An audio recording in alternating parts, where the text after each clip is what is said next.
नमस्ते दोस्तों, Rinky's home garden में एक बार फिर से आप सबका स्वागत है। आज मैं आपको स्टार फ्रूट, जिसे हिंदी में ताराफल या कमरख कहते हैं, उसके बारे में जानकारी दूंगी। तो चलिए दोस्तों, फिर शुरू करते हैं।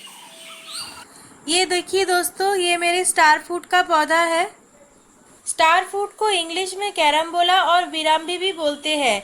हमारे हिंदी में इसे ताराफल या कमरख भी बोलते हैं। ये फल टॉपिकल साउथ ईस्ट एशिया से आए हैं और इस फल में बहुत सारे विटामिन्स और मिनरल्स पाए जाते हैं।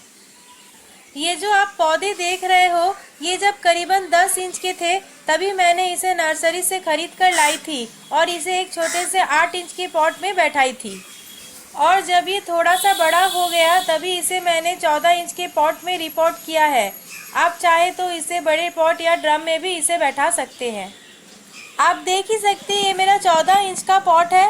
इसी पर मैंने इसे फाइनल रिपोर्टिंग किया है। चलिए इनको पॉटिंग करने के लिए किस टाइप की मिट्टी चाहिए वो जान लेते हैं। कमरख कोई भी मिट्टी में बहुत ही अच्छी तरह ग्रो कर लेते हैं, लेकिन मैं हमेशा की तरह आपको एक वेल ड्रेन वाला मिट्टी ही बनाने के लिए बोलूँगी।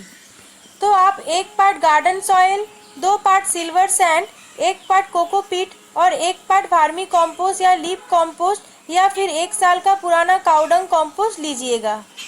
अब 8 इंच के पॉट के लिए इन मिट्टी में आपको half teaspoon mustard cake powder, half teaspoon bone meal, 1 teaspoon super phosphate और half teaspoon magnesium sulphate यानी एप्सम सॉल्ट भी ऐड करना पड़ेगा।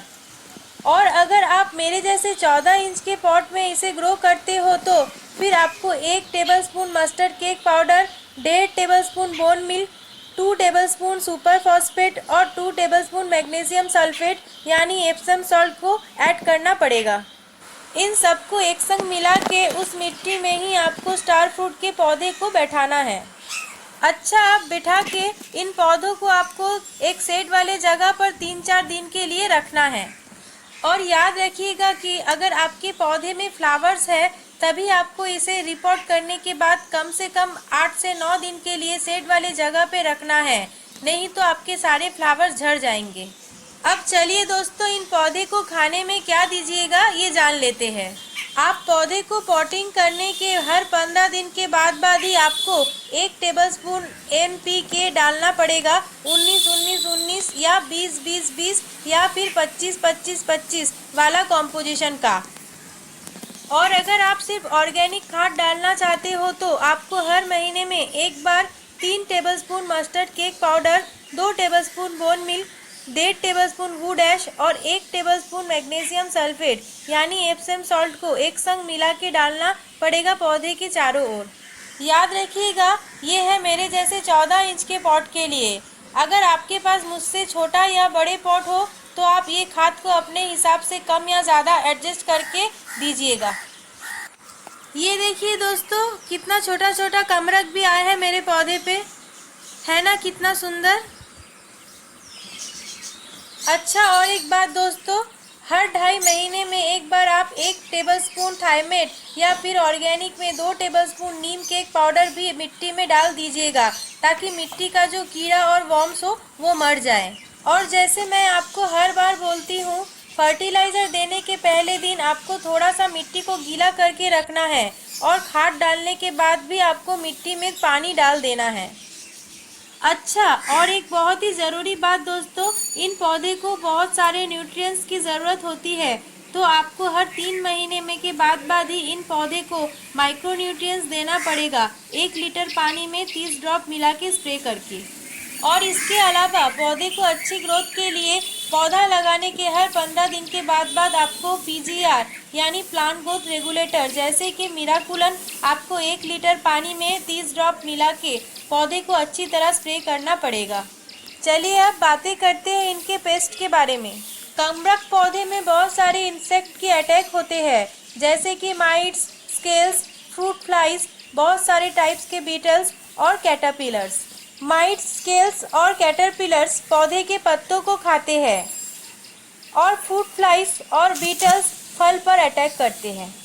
इसलिए आपको पौधे लगाने के हर 10 दिन के बाद ही डायमोथॉयड 30% वाला कोई भी पेस्टिसाइड जैसे कि टफगर, रोगर प्लस या रोगर हर 1 लीटर पानी में 30 ड्रॉप मिला के पौधे को अच्छी तरह स्प्रे करना पड़ेगा। और फ्रूट फ्लाइज के लिए आप फेरोमोन ट्रैप का भी यूज़ कर सकते हो। चलिए अब आते हैं फंगल डिजीजेस के बारे में। स्टार फ्रूट के पौधे में बहुत सारे फंगल डिजीजेस लगते हैं, जैसे कि anthracnose, pink disease, sooty mould और लीफ स्पॉट। इन सब से बचने के लिए आपको पौधे लगाने के हर 10 दिन के बाद ही कोई भी फंगिसाइड जैसे कि बेबिस्टिन, ब्लाइटॉक्स या फिर साफ हर 1 लीटर पानी में 1 टेबलस्पून मिला के अच्छी तरह शेक करके पौधे पर स्प्रे करना पड़ेगा। ये सब करने से ही फंगल डिजीजेस कभी नहीं होंगे ताराफल के पौधे पर। चलिए अब आते हैं इन पौधे को पानी कैसे दें। कमरख के पौधे को पानी बहुत ही पसंद है, लेकिन ज़्यादा पानी से इनका रूट डैमेज होकर ये मर भी सकते हैं। तो इनके मिट्टी को आप गीला रखिएगा, लेकिन मिट्टी एकदम सॉगी नहीं होना चाहिए। और समर्स में अगर आपके पॉट के मिट्टी ड्राई हो जाए तभी आप इसे सुबह शाम 2 टाइम वाटरिंग कर सकते हैं। देखिए दोस्तों, ये स्टार फ्रूट का फ्लावर्स है। इनका कलर कितना सुंदर है, देखिए दोस्तों। और सनलाइट के बारे में याद रखिएगा कि कोई भी फल या फ्रूट्स के पौधे को आपको हमेशा फुल सनलाइट में ही रखना पड़ेगा, क्योंकि इन पौधे को फल बनाने के लिए बहुत सारी एनर्जी चाहिए। लेकिन आपके पास अगर सनलाइट वाला जगह ना हो तो आप इन पौधों को सेमी सेड वाले जगह पर भी रख सकते हो, उसमें भी इसमें फल होंगे। तो दोस्तों, ये सब स्टेप्स फॉलो करने से ही आप भी बहुत ही आसानी से अपने घर में कमरख या ताराफल या स्टार फ्रूट को ग्रो कर सकते हो। तो चलिए दोस्तों, अब जब इन पौधे में कमरख आ जाए तो उनका अपडेट्स लेके मैं फिर से आपके पास वापस लौटूंगी। तो आशा करती हूँ दोस्तों ये वीडियो आपको पसंद आया होगा। अगर पसंद आए तो लाइक, शेयर और कमेंट ज़रूर कीजिएगा और मेरे चैनल को सब्सक्राइब करके बेल आइकन को दबाइएगा, ताकि मेरे वीडियो का नोटिफिकेशन आप तक सबसे पहले पहुँच सके। तब तक के लिए बाय बाय दोस्तों, बहुत ही अच्छे से रहिएगा। मिलते हैं मेरे अगले वीडियो के साथ।